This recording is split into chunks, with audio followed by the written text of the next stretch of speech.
Magic Hour фильмс үзүүлж байна.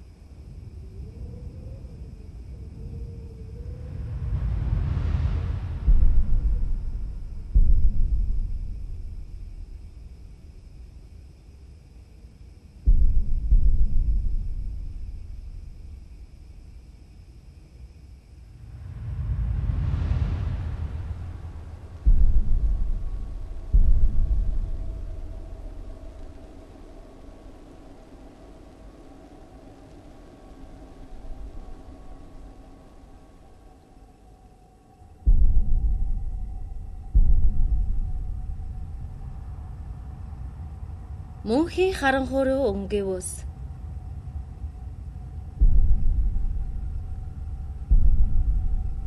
Ирээдүйн хойч үеийнхэндээ зориулв.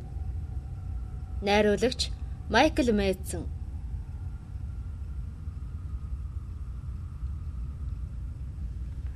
Яг одоо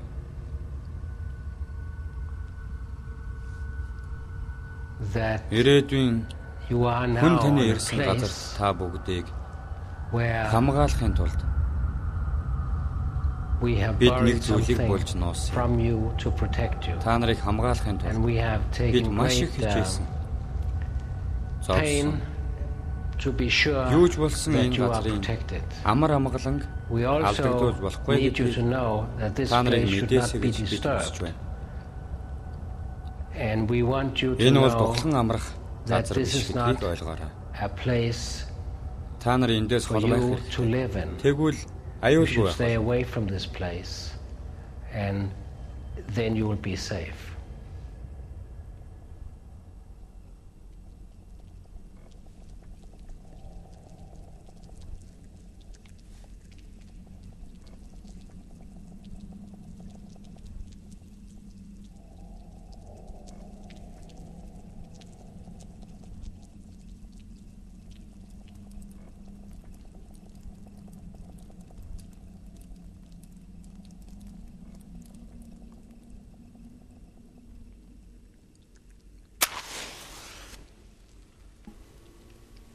Яг одоо та бүгдийн хизээч ирж болохгүй газарт би ирээд байна. Найруулагч Майкл Мэдсэн. Энэ газрыг Онкола гэдэг. Онкола гэж буужлах газар гэсэн үг. Энийг байгуулах ажил намайг бага байхад 20 дугаар зуунд эхэлсэн ч өнөөдөр хүртэл дуусаагүй хэвээр. Намайг амьсгал хурааснаас тэр хойно 22 дугаар зуунд бэлэн болно. Онкола 100 мянган жил орших ёстой. Өдийг хүртэл хүндрэлтний барьж байгуулсан ганц ч барилга байгууламж энэний 11-ний нэгж хүрэх хугацаанд оршин тогтнож байсан түүхгүй. Бид өөрсдөө хамгийн чадварлаг соёлыг иргэншил гэж боддог. Хэрвээ бид ажлаа амжилттай гүйцэтгэж чадвал Онкола маань манай соёл иргэншлийн хамгийн урт хугацаагаар хадгалагдах дурсгал болно. Ирээдүйд хизээ нэгэн цагт та бүгд Онколог нээж олбол энэ бидний тухай юу өгүүлэх бол?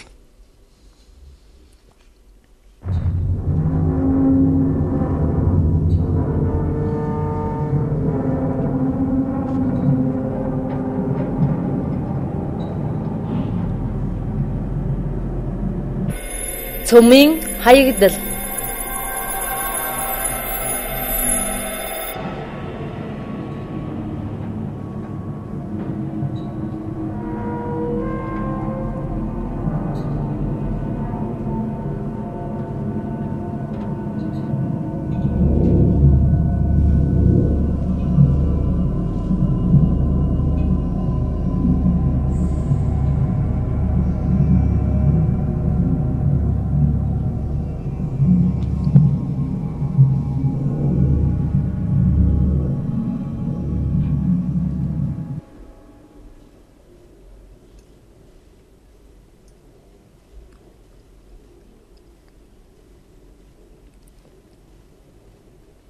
Хүн төрлөختөн цөмийн эрчим хүч ашиглаж эхэлмэгц хог хаягдал гарах нь тодорхой болсон. Тим Айкс инженерийн хэлтсийн орлогч дарга. Бас тэр хаягдлыг хор хөнөөлгүй болгох шаардлагатай нь ойлгомжтой болсон. Цөмийн хаягдлыг зүгээр нэг хайчгаж болохгүй. Цөмийн хаягдлыг хор хөнөөлгүйч болгож болохгүй. Тэр хог хаягдлыг хэрхэх тухай Арга замуудыг бид сайтар судалсан. Several ways how to get rid of the waste were explored. Send it in the rocket. Питер Векберг Швед улсын цөмийн түлш ба хаягдлын газрын судалгаа хариуцсан захирал. Сонсрын хөлөгд очиод нарлуу илгээе. Тэгвэл цөмийн хог хаягдал алга болчихно. Дахин хэнийг ч хордуулахгүй гэдэг. Харин сонсрын хөлөг хөөрхийнхөө өмнө дэлбэрэхгүй гэдэг баталгаа хэн гаргах вэ? Бас цөмийн хаягдлыг далаа тэнгисийн гүнд живүүлж хийж гэдэг. Далайн гүнд хайчаад аюулгүй байна гэж байх уу? Далаа тэнгисийн амьдралын их болог. Цацраг хэдийхт хаягдал болон цөмийн хаягдал түлшний хаягдлыг хайж устгах найдвартай аргаллаа энэ биш.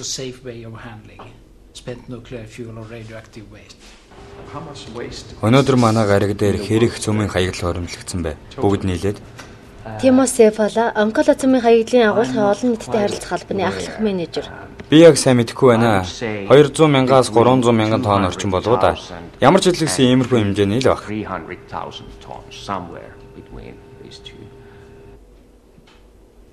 We already have enormous amounts of nuclear waste. Өндөрлөгтөн асар хэмжээний цөмийн хаягдал хоригдлоо. Хэрвээ энэ хаягдал дэлхийд даяар байгаль задарсааш хүмүүс тоолж томсгүй болноор хорогдсон үгж үнэлж болшгүй гамшиг учрах бай. Маш том хэмжээний газар нутгуудад асар олон жилээр хүн амьдрах нөхцөлгүй болно. Ийм зүйл өмнө тохиолдож байсан уу? Амьд амьтан байхгүй хүн амьдрах хориотой бүсгүүд байдаг билүү?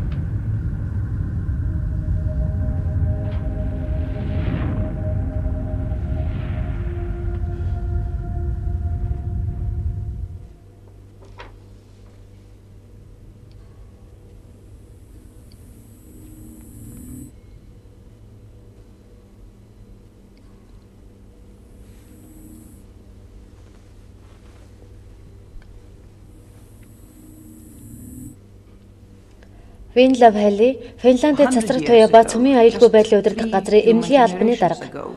100 жилийн өмнө хүний насаар тосвол дөнгөж 3 үеийн өмнө хүн төрлөختөө анх цацраг идэх гэдгийг олж нээсэн. Тэр үедээ маш аюултай гэдгийг хэн ч мэдээгүй. Бид ашигтай гэдгийг л харж ашиглаж эхэлсэн төвхтэй. Цацраг туяа гэдэг бол нэгэн төрлийн энерги бөгөөд хүний биед нэвчин орж эрүүл мэндэд хор хөнөөл учруулах чадвартай. Гэхдээ энэ бол үл үзэгдэх аюул. Бидний цацраг идэвхийг мэдрэх мэдрэмж байхгүй тул үнэртэж харж мэдэрч чадахгүй. Гэсэн мөртлөө энэ бол хүнийг алж мэдэх аюултай зүйл. Цацраг идэвхийг жижиглэн савлсан багц энергитэй зөвлөж болно. Хэрэг тэд хүний биед нэвтрэгтэй удамшлын кодыг агуулах ДНК молекулын холбоосыг нь тасалж эдэлдэг. Хэрэг та бүтэн биеэрээ цацраг идэх туяаны нөлөөнд өртсөн бол нэг цаг эсвэл түүнээс ч арай удаан хугацаанд юу ч мэддэхгүй байж шал. Харин дараа нь таны дотор мухаар бөөлжөж та өөрийгөө хоолны хордлого авч гэж бодно.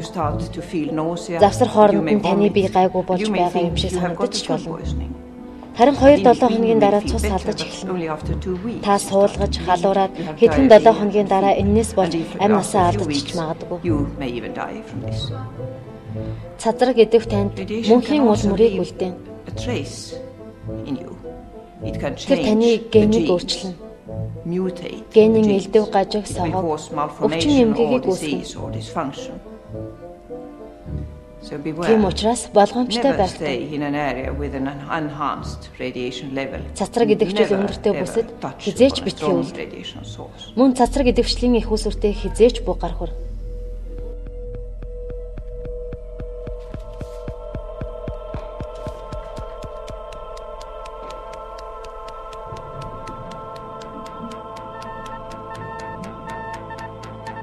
So we are storing the waste today above ground in water pools.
Цөмийн хаягдлыг усан хадгалдгийн учир нь гэвэл усан цацраг туяанаас халахад хамгаалдаг.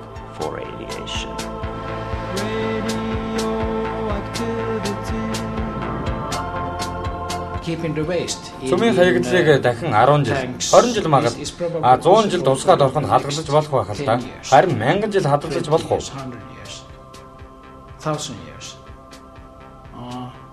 Газрын гадаргуу дээр нөхцөл байдал 1000 жил байх ба 100 жилч доктортой байна гэж баталгаа гаргах зүрхтэй хүн нэгж байхгүй. For 100 years, let alone thousands of years.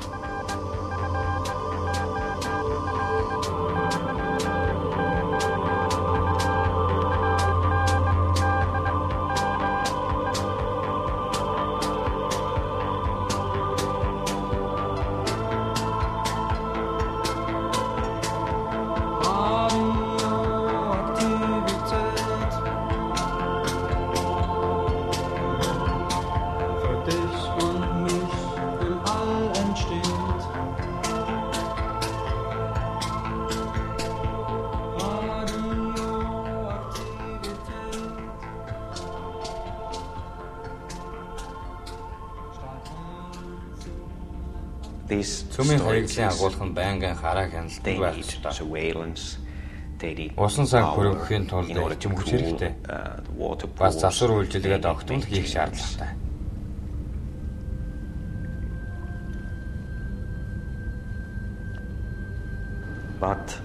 Гэхдээ цөмийн хаягдлыг усан санд мөнхөд хадгална гэж үгүй.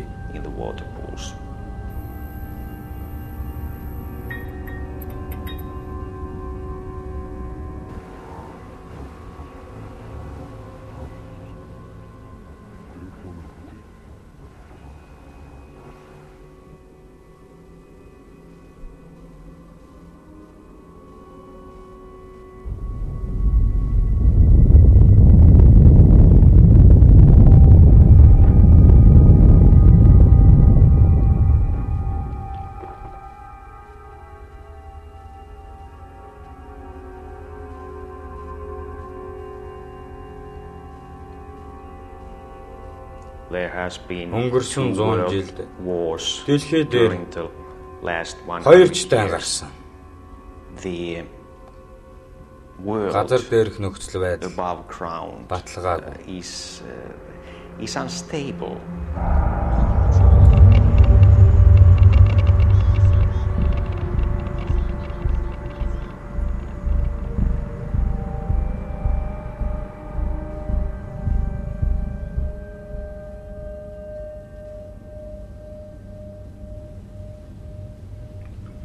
Бид цөмийн хаягдлыг урт хугацаагаар хадгалах баталгаатай арга замыг эрж олох хэрэгтэй.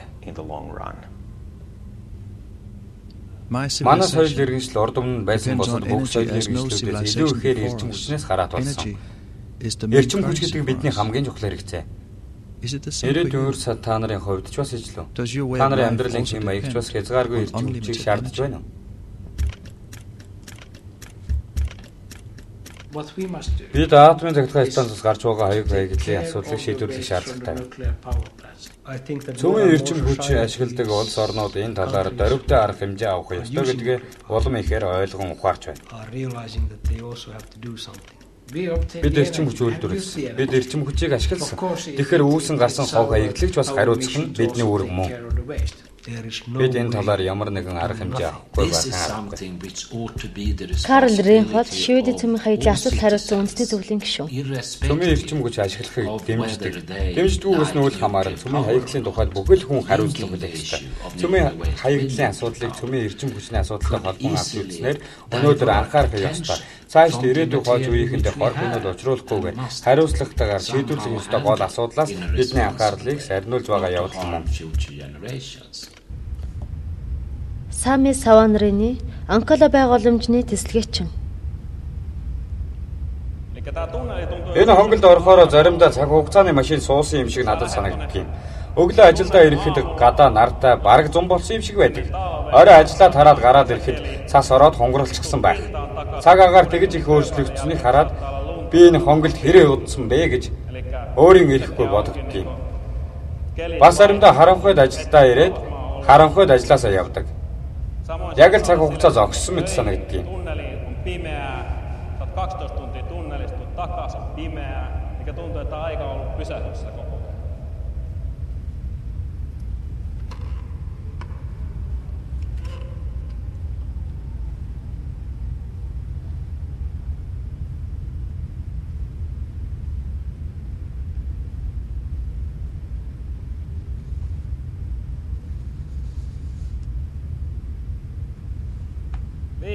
Тав, дөрөв, 3, 2, 1 дэслээрэй.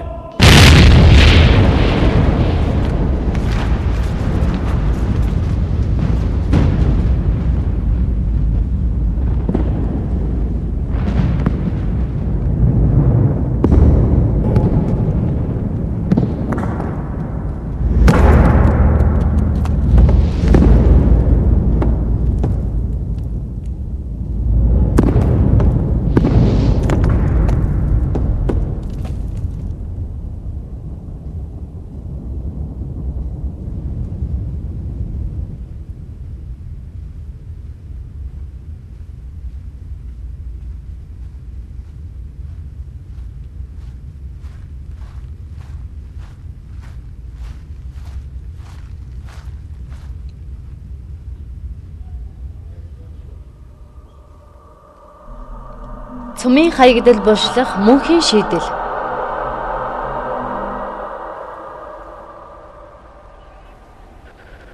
Финляндийн Анкала, хойд Европ.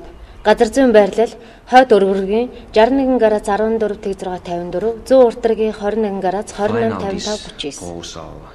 Цумын төлсний хаягдлыг мөнхөд хадгалах аргыг дуршиж үзсэн улс орон манай гариг дээр нэгж үгүй. Бид л энэ салбартаа анхдагч нь болж байна.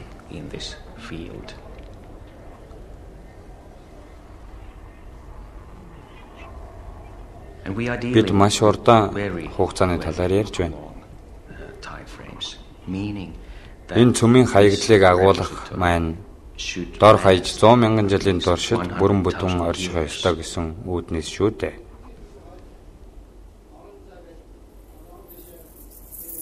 Зуун мянган жил гэдгийг та бид ойлгож төсөөлөхөөр үнэхээр бэрх.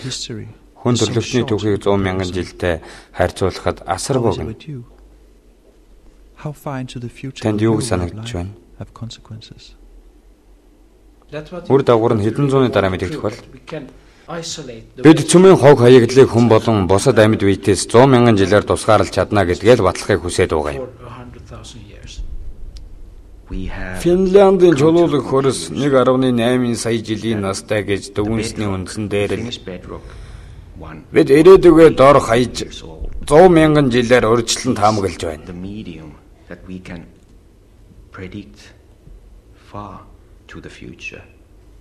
At least 100,000 years ahead.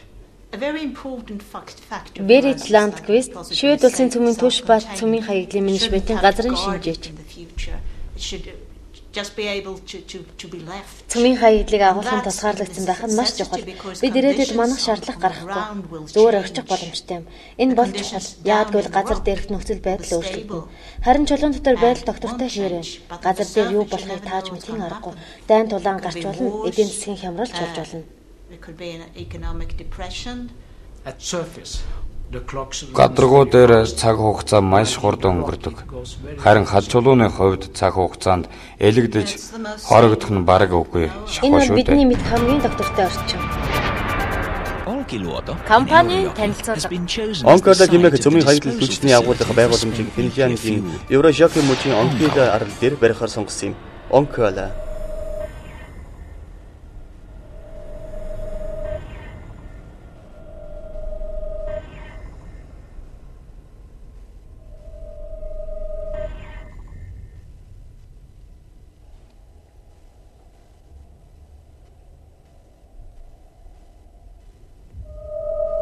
Where are you now? Төлөвлөгөө хэрэгжээд одоо аль хавьд явж байна? Бид энэ хавьд л байгаа да. Дараа нь энэ хэсэг бүрүүжүүлнэ. Бүр томруулна.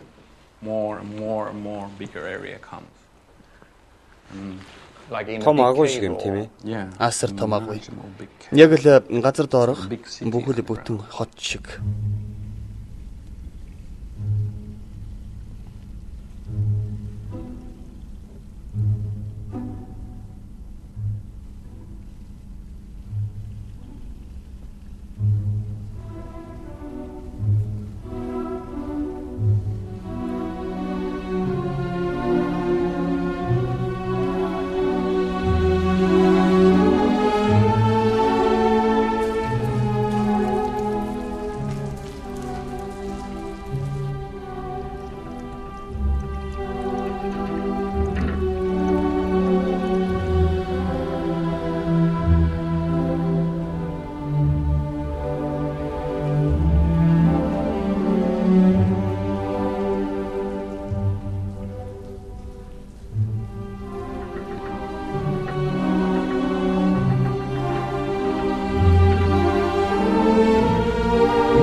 Цөмийн хаягдлын агуулгыг яг л Оросын Матрёшка гэдэг модон хүүхэлдэйний гадна сав шиг бүтэц зохион байгуулалттай гэж ойлгож болно.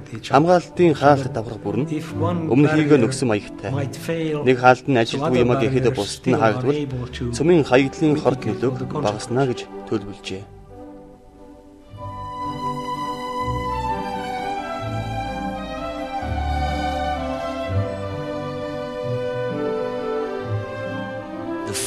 Цөмийн хаягдлын үр дүншлэх энэ бүхнийг хэд хэдэн үе шаттайгаар байгуулсан гэж байгаа бөгөөд 22 дугаар зуунд барилгын ажил бүрэн дууссан.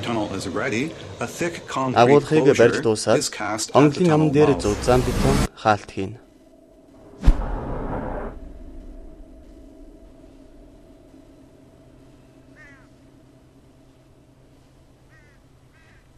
We will fill the chambers of Onkolo with the nuclear waste from Finland from just one little country in the north. After 1 century, we will seal Onkolo for all eternity, just like the tombs of the pharaohs and the pyramids were sealed thousands of years ago, never to be opened again.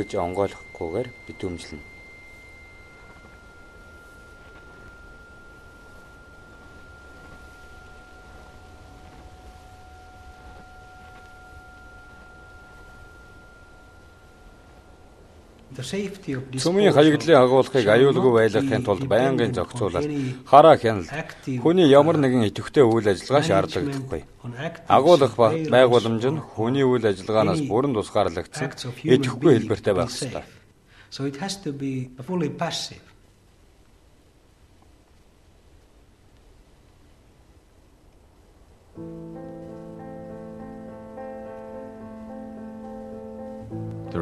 Цөмийн хаягдлын байгууламжийг битүүмжлэн дараа нь хүрээлэн буй орчныг нь нөхөн сэргэн. Орчныг нөхөн сэргэн гэдэг нь хүрээлэн буй орчин тойронд хонгил ухаж эхлэхээс өмнө байсантай ижил төстэй нөхцөлийг бүрдүүлнэ гэсэн санал юм. Тэдэнд Оймод урган, байшин барин, явандаа хүмүүс жирж амьдрах байх. Яг хөө урд өмнө амьдарч байсан хүмүүс биш ч байж болох юм. Эсэн чи тэдний үр ачнаараа эндээ амьдарч газар нутгаа ашиглах бизээ. Нөхцөл байдал эрс өөрчлөгдөвөл мөслөхөнгүй хэрэгсэх тухай асуудыг бас тавих болно.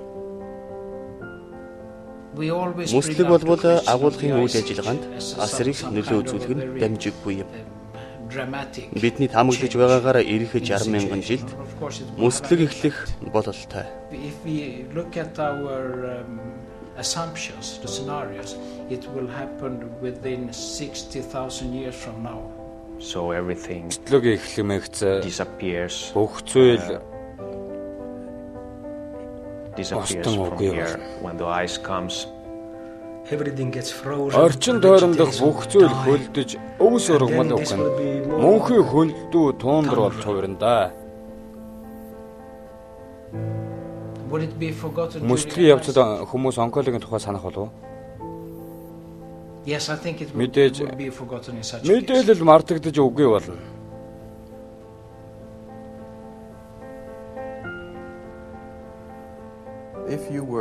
Энэ бүгдийг гадны хүний нүдээр харж дүгнвэл та юунаас болгоомжлох вэ? What would you be afraid of? Nothing. Тийм зүйл үгүй.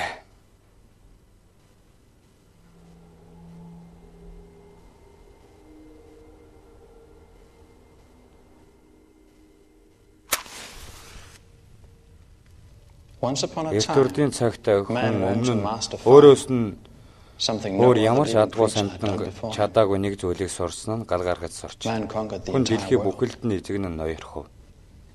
Ингээд нэг өдөр хүн цоошин галыг нээж олсон нь маш хүчтэй. Хэзээ ч үл унтрах тул байжээ. Хүн их жамтан орчлын ертөнцийг удирдах эрх мэдлийг эзэмшлээ гэж хөөрсөн. Тэгснэ тэр галын дүлэн зөвхөн бүтээн байгуулах төдийгүй бас гай гамшиг тарьж чадахыг ухаармагсаа ихээр айн зочирчээ. Зөвхөн ил задгаад үрлзээд шатаа зогсохгүй. Бас түүний үр хүүхэд ургамал амьтан гээд бүхий л амьд амьдтыг дотроос нь цоонох аюултай гэдгийг мэдсэн байна. Хүн эргэн тойрноос аврал ирж хайсан ч олсонгүй. Тэгээд тэрээр газрын хэвлийн гүнээс гүнд булчлах цооног ухаж галт аюулыг мөнхөд нуухаар шийджээ.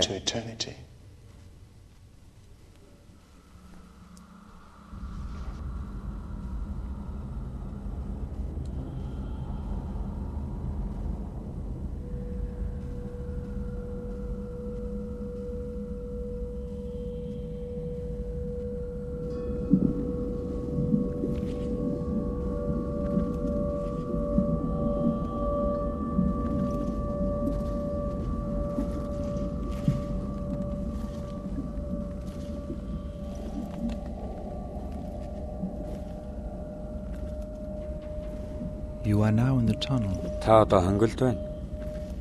This place is not a Энэ place бол хүмүүс бидний бахархдаг зүйл биш. Хүндтэй сайн commemorated here. Алдар гавья дуурсах газар ч биш. Та нар энд ирээгүй бол дээр байхсан та. You are heading towards a place where you газраа чиглээд явж байгаа. What is there is dangerous. Хадгалсан зүйл асар аюултай. The danger will still be present in your time as it is in ours.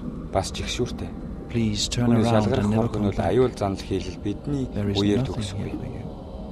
Та бүгдийн үед ч байсаар л байх болно. Та нар буцаад яв. Бити наашаа эргэж ирээрэй. Энд та нарт хэрэгтэй зүйл юу ч байна. Ийшээ бүүээр.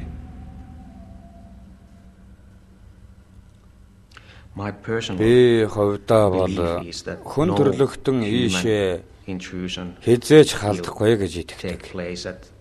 At any time scale ever. Халдан нэвтрэх.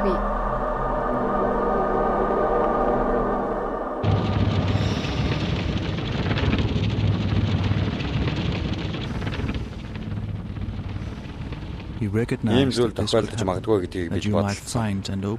Ирээдүйн хүмүүс онколог онгоолгож үзэж магадгүй. We don't want this because you халдлага гэж нэрлсэн юм. Ийм зүйл болвол та нарт өөрсдөд чинь аюултай тул ийм зүйл битгий тохиолдосоо. Хамгийн гол нь хүмүүс дотгошоо нэгтэрч онкологичны хаалгуудыг дэлгвэл цөмийн халдлагыг амьд бие махбодоос тусгаарлах гэсэн бидний хичээл зүтгэл талаар болно. Чин үнэндээ бол онкологичны аюулгүй байдалд занал хийх гол зүйл бол ирээдүйн хүмүүс гэж бид боддог.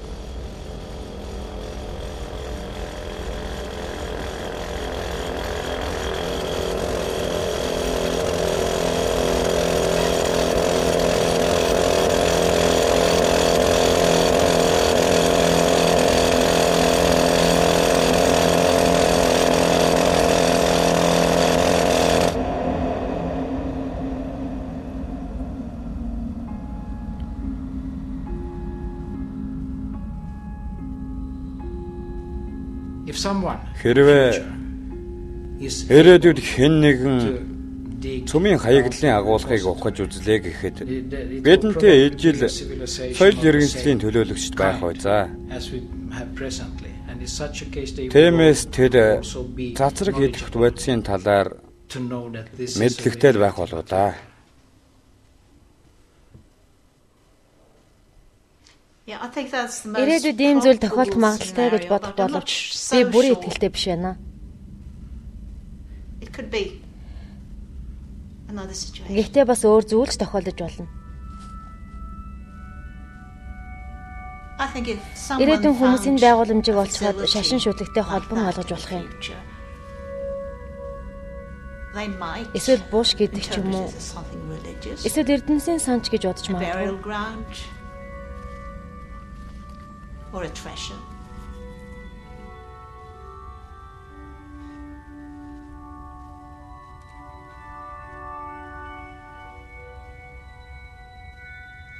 Өнөөдөр бид Египтийн пирамидыг зөвхөн ямар зорилгоор байгуулсныг бүрэн ойлгож чадаагүй л байна. Тэгэхээр бидний байгуулсан цөмийн хаягдл агуулгах байгууламж ч мөн адил. Ирээдүйд онцгой таавар болж таарна. Бид пирамидыг хэрхэн тайлбардаг вэ? Ирээдүйн хүмүүс ч бас л яг тэрэн шиг л манай байгууламжийг ойлгож ядах байх. Энэ талаар нэгдмэл тодорхой ойлголт алга. Ямар ч тач бидний ажлын зорилгыг бид үр сад, нэн ялангуяа алс холын ирээдүйн хүмүүс ойлгохгүй байх магадaltaй.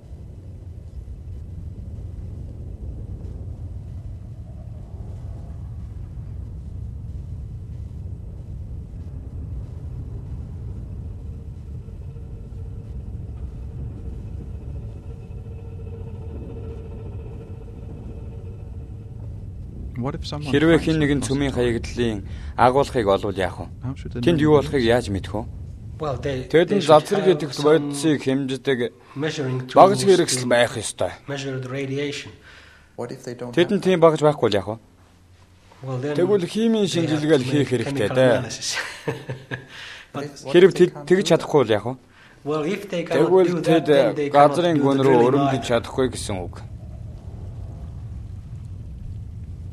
Эртний хүмүүс гайхалтай зүйлүүдийг хийдэг байсан. 16 дугаар зуун Шведийн уур хажууд газрын гүн рүү хэдэн зуун метр малтаж байсныг хараа л та.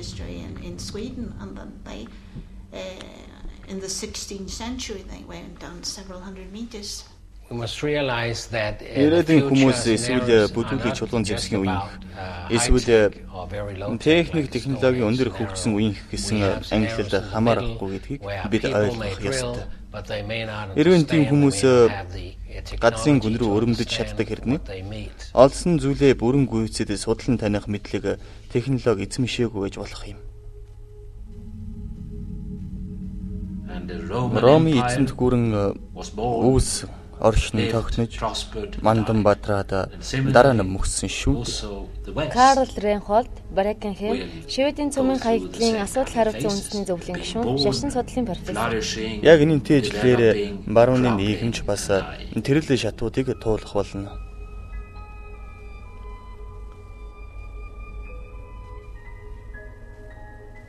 Үүс нь хөгжин цэцэглэн тэгээд дараа тийж мөхөн бид 300 жилийн дараа хүний нийгэм ямар байх гэж тухай юу мэдэх юм бэ? Яг үнэндээ бол бид юу ч мэдэхгүй. Бидний мэдэх хүний нийгэм 50 бүр 100 жилдээ оршин тохиных байх. Хэрэг тэр үед амьдрал ямар байхыг та маш сайн төсөөлж чадж байвал 300 жилийн дараа 500 жилийн дараа хэрэг болоо гэж танаас асууя. Гэвч ирээдүйн рүү цаашлах тусам түнэр харанхуй улам нэмэгдэх болно.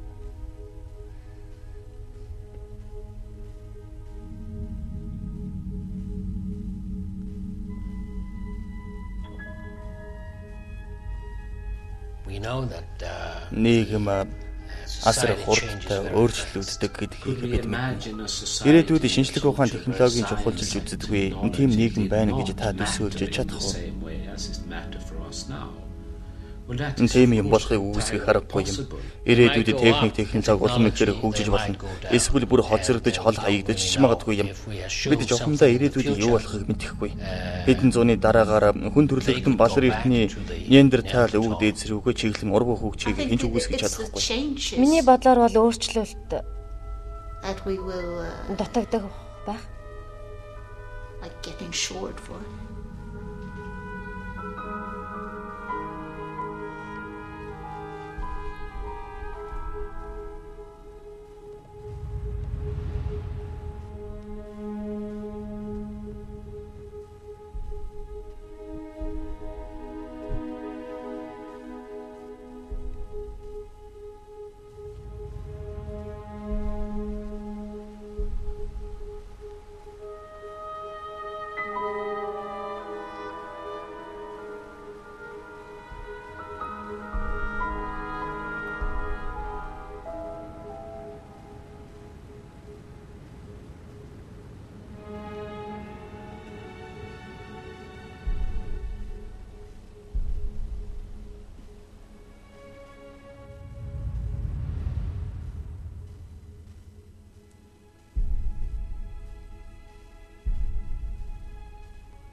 Цөмийн хаягдлын байгууламжийн загвар бүтэц, барьж байгуулах болон ашиглах явцыг ирээдүйн хүмүүст аль болох ойлгомжтой хялбар дөхөн байдлаар хийх хэрэгтэй. Хүн төрлөختөн ирээдүйд дороотж, хоримтлагдсан эрдэм мэдлэг нь үгүй болсон нөхцөлд тэднийг хамгаалах үүднээс ингэж төлөвлөх нь зүйтэй л дээ. Бид заримдаа хошигдголдоо агуулгыг ухаж үзвэл хамгийн түрүүнд нь бидний өөрсдийгөө нутаглуулахыг хүсдэг зис хайрцаг гарч ирнэ гэдэл. Ямар учиртай юм бол гэж үүдсэн хүн бодох л болно л доо. Эрдэнэсийн сан хөмөрг гэж бодох хүн ч гарах байх. Энд нэг юм байна. Их хүнтэй цайтай зүйл байхаа гэдэг ч юм уу. Бикаж Джеймсон шивэдийн цацар гэдэг туяаны аюулгүй байдлын газрын шинжээч. Хүмүүс ухаж үзэж болно. Бүр аюултай гэдгийг мэдсээр байж ухаж магадгүй. Хэдий аюултай ч гэсэн бас үн цэнтэй байж болно шүү дээ. Магадгүй энд болчихсон цөмийн хаягдл ирээдүйд алт эсвэл алтнаас ч үнэтэй болох юм билүү? Үннийг хэлэхэд тэгж хэлж болно. Энэ бол эрдэнэс. Цөмийн хаягдлд зэс, уран, плутон их хэмжээгээр агуулдаг. Үн цэнтэй байж болно шүү дээ.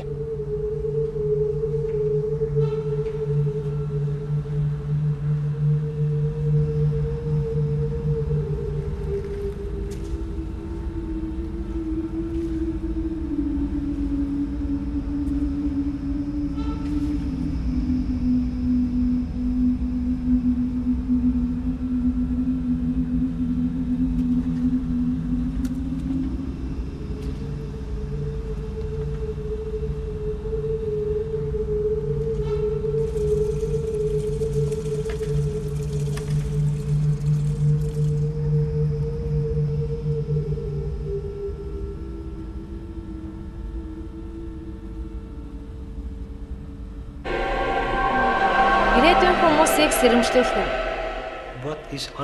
Хүний зан үйлийг урдчилсан тааварлшгүй л дээ. Ирээдүйд хүмүүс жохом ямар учраас энд ирж ухаж өрөмдөхийг хэмэдэх үү? Энийг хад чулууг 500 м нүглэж ухахад ямар нэгэн учир шалтгаан заавал байж таа.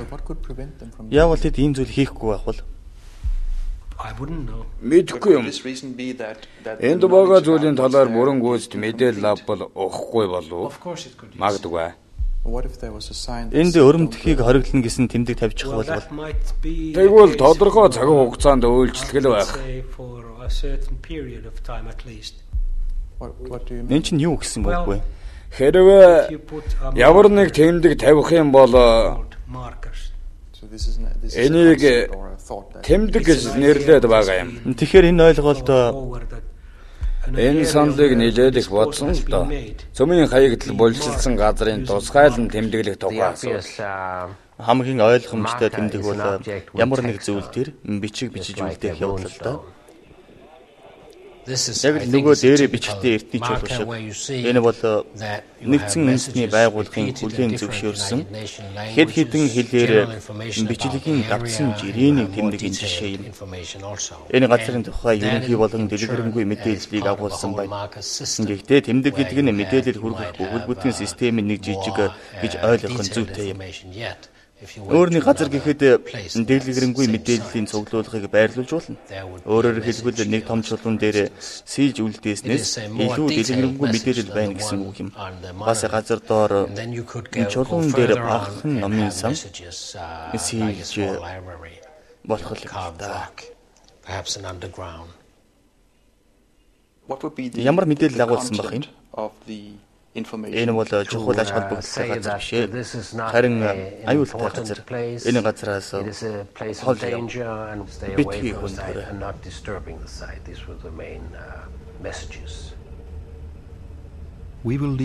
Бид өөрийн цаг үеийн хамгийн түгээмэл хэлүүд дээр та бүхэнд мэдээлэл бичиж үлдээнэ. Бидний үлдээсэн зүйлийг та бүхэн үзээд ойлгох болов уу? Уншиж чадах болов уу? Энэ талаар хичнээн бодовч хариу нь ирээдүйн хүмүүс хэрхэн харилцах бол бидэнтэй ээжил хэлээр ярихгүй нь тодорхой. Бидний ашигладаг тэмдэгтүүдийг ч бас хэрэглэхгүй байх. Бид ямар нэг энгийн зүйл бодож олох ёстой. I guess we have to find something very general.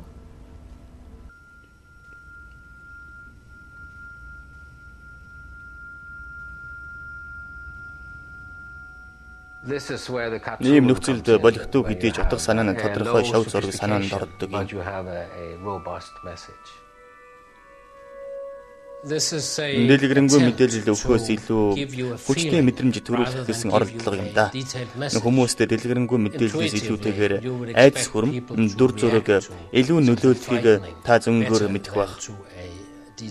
Хориглосон хан газраас ургасан ургас зэрэг зураачдын бүтээсэн сэтгэл жихүү зэм дүрслэлийг аж холбол энэ бол нэг л таагүй очмооргүй ойртмооргүй газар гэсэн сэтгэл хэн бүхэнд төрүүлнэ.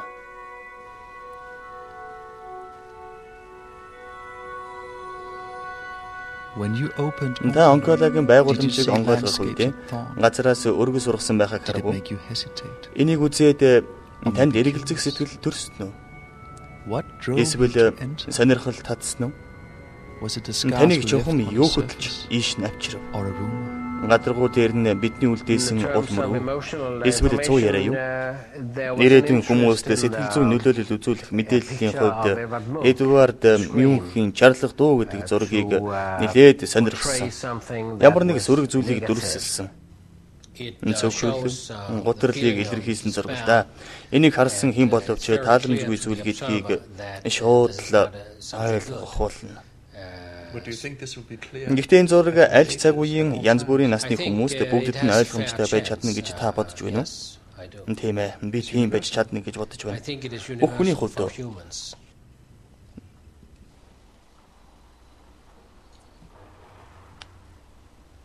тийм ээ, хүн төрөлхтний хувьд адилхан байх болно. Ирээдүйн хүмүүсээ та нарыг сэрэмжлүүлэхээр тэмдэг үлдээх нь хэр үр дүнтэй байхыг бид мэдэхгүй. Өнөр эртний соёл иргэншлийн үлдсэн олдврууд биднийг цаг үед байдагч тэдгээрийн бичээс болон утга учирыг тайлж уншихад бидэнд олон жил шаардагдсан. Зарим нь тайлж уншиж чадаагүй хэвээр. Жохана Вера онкологи төслийн судалгааны хэлцийн ахлах мэргэжлэн. Хэрэг бид ойлгомжгүй эргэлзээтэй зүйл үлдээвэл ирээдүйн хэн манай тэрнийг ойлгохыг хичээх болно. Хүн гэдэг чинь сониуч амьтан шүү дээ.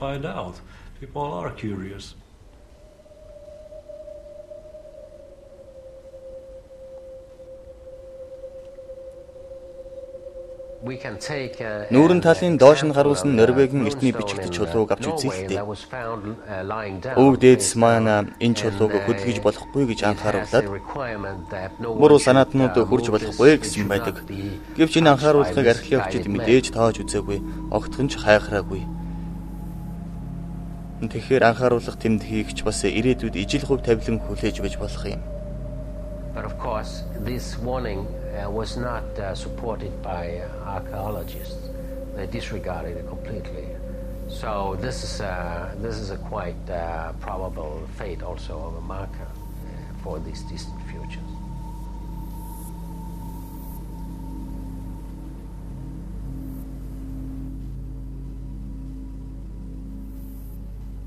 Бид аюултай гэсэн тэмдэг тавьж үлдээсэн ч өр удам маань энэ газар аюултай гэж байгааг ойлгох хэсэг нь тодорхойгүй. Анхааруулгыг ойлгосон ч цаад нарийн учрыг мэдхийг хүсэж болно.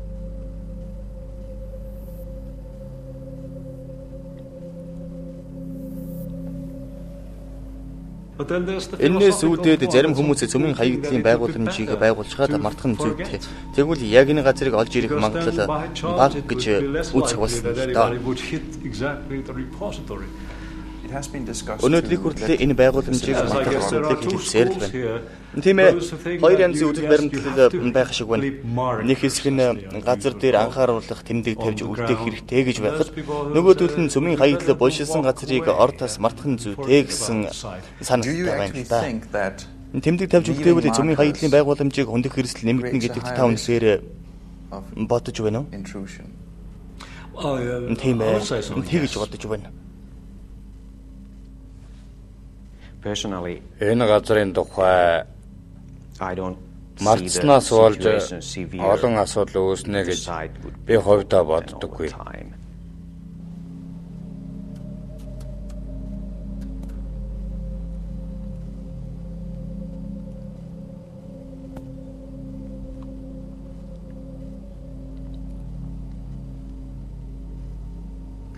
Гэхдээ яавал түргэн мартах боломжтой бай.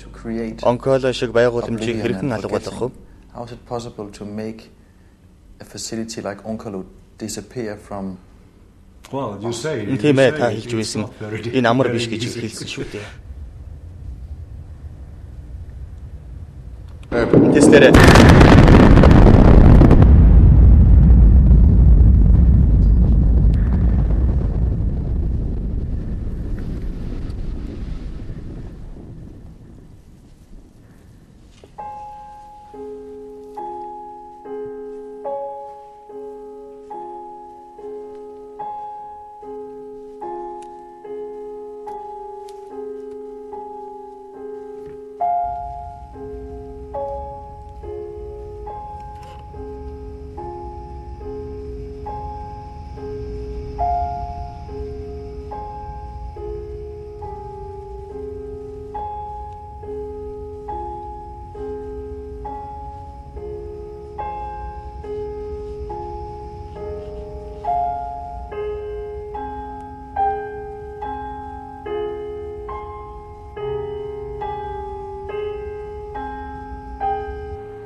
Газар доогоорох байгууламж бэлэн боломогц. Хүн төрлөختсөн шинэ галаа тэнд хийж амьдлуулад ордоос мартахыг хичээжээ. Ингэж мартаж чадвал тэр аюул галын хор хөнөөлөөс өөр дангиж ирнэ гэж бодож.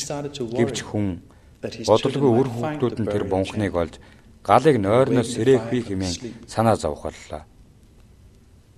Тэгээд тэр хүн өөр хүүхдүүдтэй галыг булчилсан тухай мөнхөд санаж явахыг хүүхдүүддээ зарчээ. Мартах ёстой гэдгээ үрд санаж яваарай гэжээ.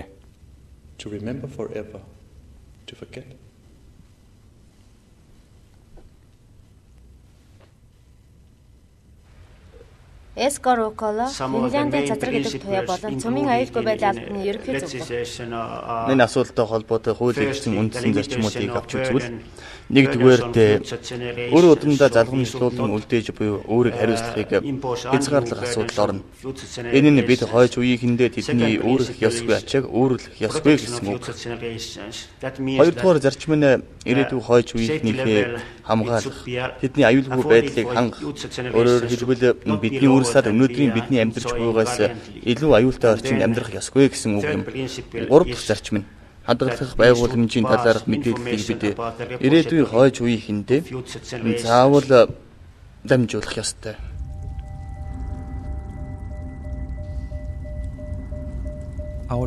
Бид онкологийн хаягдлын байгууламжийн тухай ирээдүйн хүмүүсд та бүхэнд заавал мэдээлэх хуультай. Бид ямар нэг зүйлийг дутуух хийсэн. Эсвэл засварлах шаардлага гарвал ирээдүйн хүн та тэр буунхан руу нэвтэрч орох шаардлага гарч мэдэх юм. Бидний тооцоолол төсөөлөл зөв байсан уу? Эсвэл бид алдаа гаргасан. Тийм учраас та нар энд ирсэн үү гэх зэрэг. Хууль тогтоомж.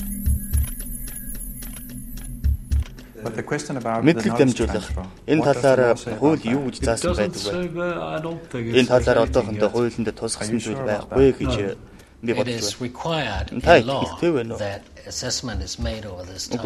Микаэл Женсен Шведийн цацраг гэдэг туяаны аюулгүй байдлын газрын шинжээч. Хуулийн дагуу бол үнэлгээ хийх шаардлагатай байдаг. Гэхдээ энэ нь тийм ч түгээмэл биш. Олон хүн эсэргүүцдэг. Хэдийгээр өндөр биелэгдэшгүй шаардлагатай үзэгдэлтэй. Хуулинд хойч үеийнхэн юу гэх юм бэ? Байгууламжийн үйл ажиллагаа чиглэл явагдаж буй эсхийг хянах ёстой гэж байдаг юм. Гэхдээ мэдээлэл дамжуулах үүрэгтэй гэж хуулинд заасан байгаа. Хойч үеийнхэн гэж дурдаагүй шүү дээ. Хадгалах байгууламжийн талаар байнга мэдээлж байх ёстой гэсэн байгаа.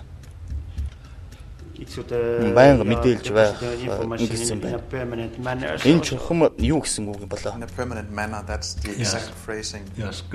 Та тэднээс өөрсдөөс нь асуух хэрэгтэй гэж бодож байна. Бид сая энэ талаар ярилцлаа шүү дээ. Банк гэдэг чинь биелэшгүй зүйл байна. Та энэ салбарт ажилладаг хүмүүсийн талаараа юу хэлмээр байна?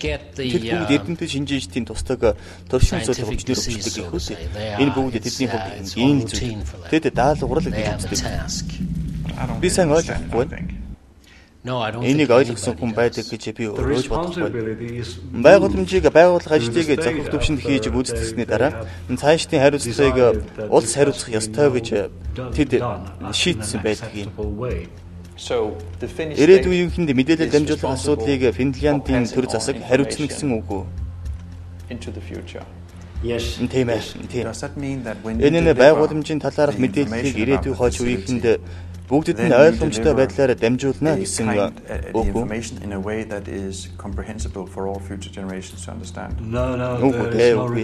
Ирээдүйн хойч үеийнхэнд бүгдэд нь ойлгомжтой байдлаар хийх шийдвэрт ямар нэг шаардлага тавиагүй. Хин хил дээр байхад л болно.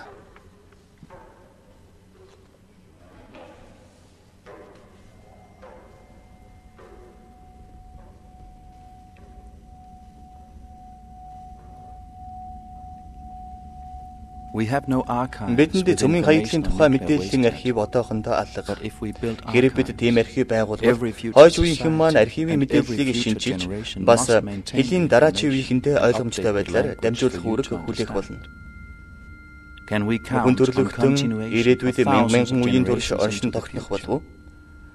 Өлсөглөн, өвчин зовлонд нэрэгдвэл яах вэ? Дайм, гал түймэр, Өөр усны аюулыг гамшиг тохиолдвол яах вэ? Мэдээллийн архивд төр хугацааны агуулгатай адилхан шаардлага тавих болно.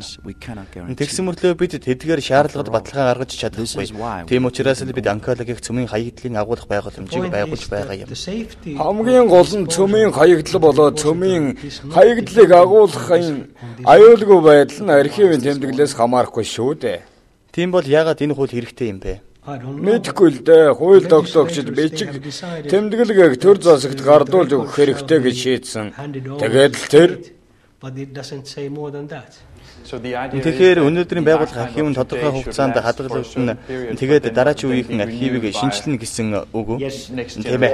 Дараачийн үе тус бүр мэдээллийг архивлах арга нь зөв зүйтэй байна уу? Ингээд авч хэлэлцэх ёстой юм. Та үнэхээр тэгнэ гэж бодож байна уу? I hope so at least. гэж найдаж байна.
Can we learn anything from the past that may help us communicate 100,000 years into the future? Usually when we look at these time scales, we go back in time. And obviously, you see, when you go 100,000 years back in the past, we come to our ancestors in Africa. And we also cover, as we go along, our ancestors in Europe in the form of the Neanderthal man. And you would have to realize that we have very little in common. How would you make a parallel from people looking after a mammoth, hunting a mammoth with spears? It is difficult to explain to these people something with nuclear waste. We cannot assume that people or creatures in the future will really understand very much. But is it also connected to that they might have different kind of senses that we have? Yes, senses, appearances, needs, and knowledge. Everything goes away. There is no one true statement that will then survive.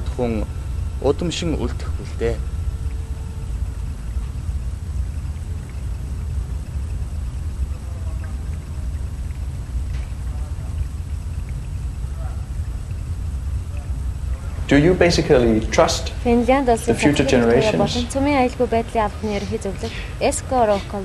We are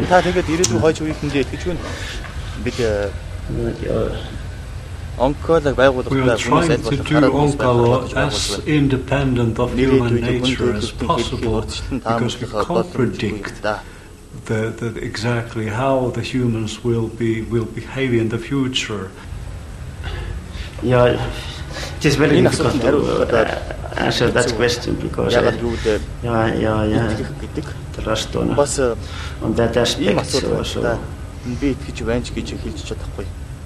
I can say that I trust, but I cannot say that I don't trust. It may be a complete open question whether that is a possibility that someone will interpret anything at all in this timescale. I have to say that the quick answer is nobody knows anything at all.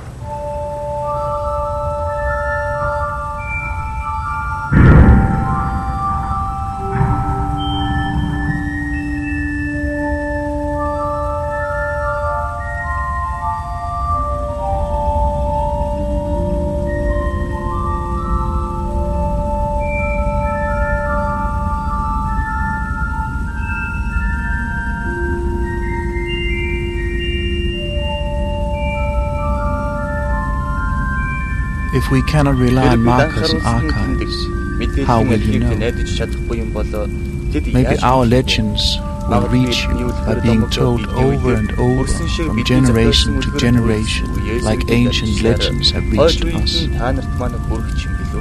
Were you warned about Onkelut through legend? Did your parents tell you stories about the fire in the burial chamber, deep in the bowels of the earth? The chamber you must always remember to forget.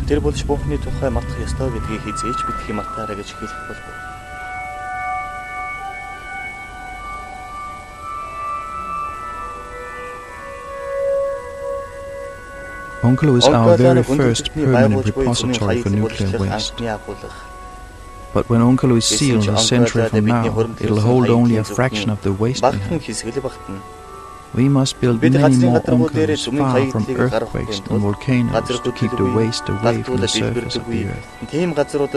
We must build many more secret chambers that we hope to hide from you.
Many people seem to think so. And many politicians believe that nuclear energy is needed to curb the carbon dioxide emissions from electricity production. If we're going to take the people in China and India to the same level as the Western countries in the next 20 years, you have to start 3 new nuclear reactors a day. Spent fuel is considered as a material that could be reprocessed. It could be used again. We shouldn't reprocess the fuel due to the fact that in such a case the plutonium which is extracted in the reprocessing process could escape and be used for fabricating bombs. Now there's been research into transportation in the hope that the waste could be in a way made harmless. Is that a possibility? Theoretically, yes, but in practice probably it will never be able to do away with all the nuclear waste.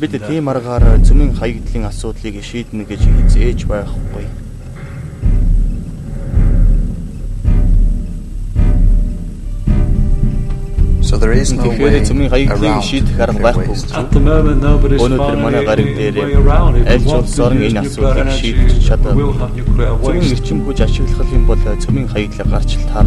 I'm not so sure that nuclear energy is a solution. Maybe in a short time. This is my personal view too. But I don't think it's sustainable in the long run.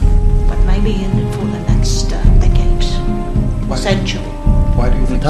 Because we won't have enough uranium.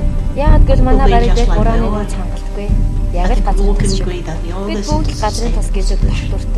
And we will become the uranium as it's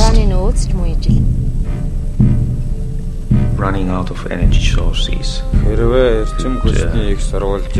lead up to a very unstable conditions globally, because those last energy sources will be competed, and it can even lead to wars between nations.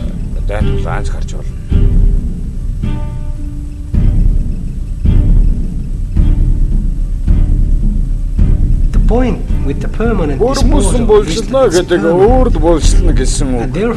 Энэ бол газар дор өөрд болчихсон тул өөрчлөх боломжгүй гэсэн үг.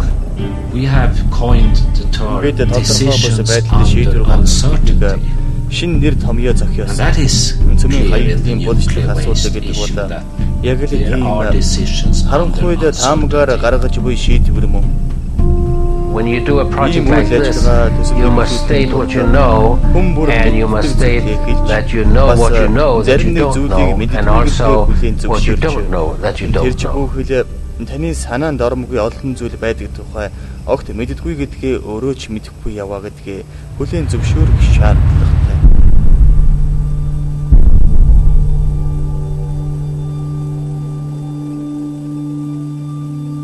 Could you now try and address the audience, the future audience, far future audience?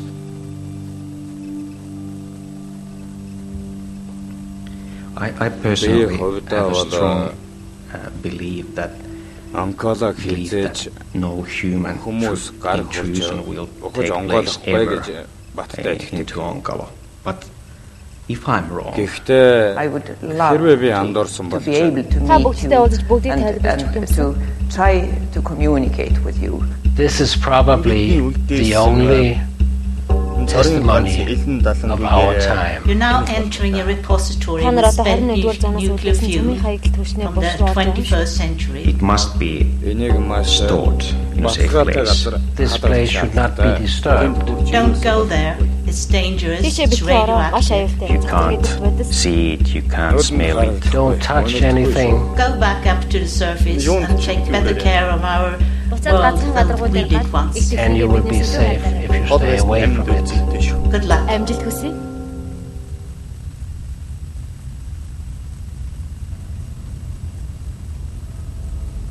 You have now gone deeper into the tunnel, and you have reached a place where you should never have come. Down here radiations everywhere. You do not know it, but something is happening to your body right now. It is beyond your senses. You feel nothing. You smell nothing. An invisible light is shining right through you. It is the last blow of my civilization that harvested the powers of the universe.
Орчуулсан аюуш, тайлбарыг уншсан, сандуу жав, тулга очир, туяа тогтох. MNC телевиз 2012 он.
I am now in this place where you should never come.